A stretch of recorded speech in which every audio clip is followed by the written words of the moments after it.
സത്യത്തിൽ അർമാന് പെൺകുട്ടികളെ വെറുപ്പായിരുന്നു. Heart attack വന്നതായി നാടകം കളിച്ചാണ് അലോക് സിംഘാനി അവനെ വിവാഹത്തിന് സമ്മതിപ്പിച്ചത്. വധുവിനെ കാണാതായ കാര്യം അവൻ ഇപ്പോൾ അറിഞ്ഞിരുന്നെങ്കിൽ അർമാന്റെ ദേഷ്യം എല്ലാവരെയും ചാരമാക്കി മാറ്റുമായിരുന്നു. അതുകൊണ്ട് വധുവിന്റെ അമ്മയായ സീമ ആസ്തയെ മുന്നോട്ട് തള്ളിക്കൊണ്ട് പറഞ്ഞു, ഇതെല്ലാം നീ കാരണോ സംഭവിച്ചത്.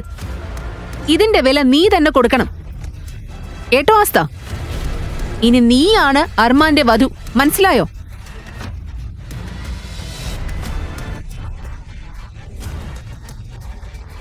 എനിക്ക് കല്യാണം വേണ്ട മാമി, പ്ലീസ് എന്നെ എന്റെ മുത്തശ്ശിയുടെ അടുത്തേക്ക് പോകാൻ വിട് പ്ലീസ്.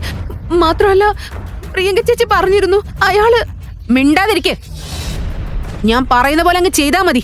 ആസ്ത കരഞ്ഞു, നിലവിളിച്ചു. പക്ഷെ അവളെ കേൾക്കാൻ ആരും തയ്യാറായില്ല. ആ നിമിഷം അതൊരു പെൺകുട്ടിയുടെ ജീവിതത്തിന്റെ കാര്യമല്ലായിരുന്നു, സിംഘാനിയ എംപയറിന്റെ മങ്ങാത്ത പേരിന്റെ കാര്യമായിരുന്നു.